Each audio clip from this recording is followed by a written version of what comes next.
बाळासाहेबांच्या खऱ्या शिवसेनेमध्ये तुम्ही आलेला तुमचं मनापासून स्वागत करतो. कारण आपण बाळासाहेबांचे विचार घेऊन पुढे चाललोय. धनुष्यबाण आपल्याकडे आहे आणि त्यामुळे त्यांचे विचार त्यांची भूमिका घेऊन आपण सरकार स्थापन केले.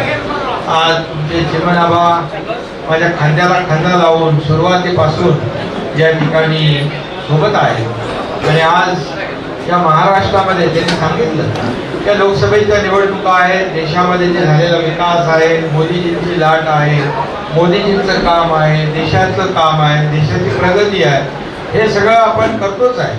आणि त्याचबरोबर आज राज्यामध्ये देखील आपण जे निर्णय घेतले ते निर्णय कितीतरी वर्ष आपण ते निर्णय तसे घेऊ शकलो नाही.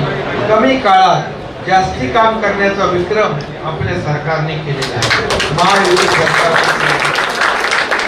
आणि म्हणून जसं 50-60 वर्षात काँग्रेसने देशामध्ये काय केलं, भ्रष्टाचार, घोटाळे, बॉम्बस्फोट हेच झालं.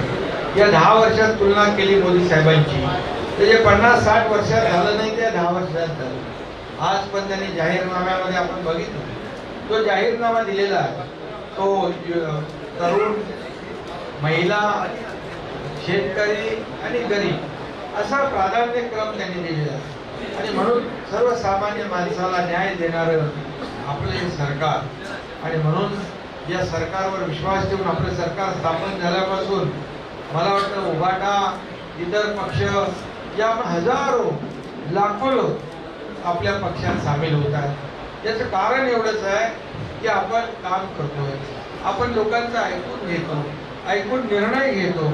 आज आपण जे निर्णय घेतले त्या निर्णयाची जंत्री मला वाचायला इथे वेळ कमी पडेल, परंतु तुम्हाला त्याची माहिती मिळाली पाहिजे म्हणून देखील आपण केलेलं काम, आपण ते पुस्तिका तयार करतो की सुरुवातीला 2 वर्षामध्ये आपण आज एवढे निर्णय घेतले, सगळे लोक हिताचे घेतले. शेतकरी, कष्टकरी, कामगार, महिला भगिनी, युवा वर्ग, त्याचबरोबर ज्येष्ठ लोक, या सगळ्यांसाठी घेतलेले निर्णय जे आहेत हे लोकांपर्यंत पोहोचले. मला वाटतं या लोकसभेच्या निवडणुकीमध्ये एक चमत्कार घडेल, इतिहास घडेल. जसं चिमणाबा म्हणाले, जळगावच्या दोन्ही जागा आपल्या प्रचंड फरकाने निवडून येतील. याचं कारण सरकारने केलेलं काम, सरकारने केलेल्या योजना, सरकारने घेतलेले निर्णय आणि मोदीजींनी केंद्रामध्ये घेतलेले निर्णय, देशाच्या विकासासाठी घेतलेले निर्णय. आणि म्हणून लोकांनी आता ठरवलंय कि अब की बार 400 बार आणि फिर एक बार मोदी सरकार. कारण मोदीजींची गॅरंटी मार्केटमध्ये चालते, इतर लोकांची गॅरंटी फेल झाली. गॅरंटी देतात, घोषणा करतात, पालन करत नाही. परंतु मोदीजी किंवा आपलं राज्य सरकार जे डबल इंजिनचं सरकार आहे, आपण जे बोलतो ते करतो.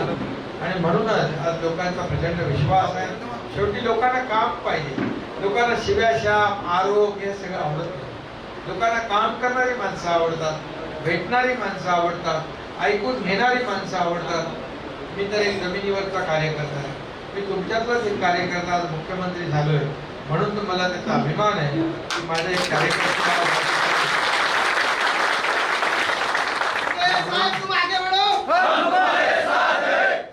म्हणाले की जनतेचं दुःख ते समजून घेणारा मुख्यमंत्री पाहिजे. आणि म्हणून ते मुख्यमंत्री स्वतःला समजतच नाही, ते तुमच्यातलाच कार्यकर्ता समजतो. माझ्यात काय बदल आहे? मी आहे तसंच आहे. त्यामुळे हे राज्याचा विकास आपल्याला करायचा आहे, पुढे न्यायचा आहे, शिवसेना वाढवायची आहे, बाळासाहेबांच्या विचारांची शिवसेना वाढवायची आहे. आणि म्हणून ज्यांनी विचार सोडले म्हणून तुम्ही त्यांना सोडून इकडे आले, बरोबर? ज्यांनी बाळासाहेबांचे विचार सोडले स्वार्थासाठी, खुर्चीसाठी म्हणून तुम्ही त्यांना सोडून इकडे आले. आज बाळासाहेबांच्या शिवसेनेमध्ये, धनुष्यबाणाच्या शिवसेनेमध्ये एक आपला जो विचार आहे, भूमिका आहे, 80% या 20% याच्यामध्ये आपण काम करतोय. आणि म्हणून तुमचं मी मनापासून स्वागत करतो, मनापासून धन्यवाद देतो. आपल्या इतके वर्ष तुम्ही चिमणाबाच्या पाठीशी खंबीरपणे उभे राहिला, तसेच खंबीरपणे चिमणाबाच्या पाठीशी खंबीरपणे उभे राहा एवढीच आपल्याला सांगतो. पुन्हा एकदा सगळ्यांना शुभेच्छा, धन्यवाद. जय हिंद, जय महाराष्ट्र.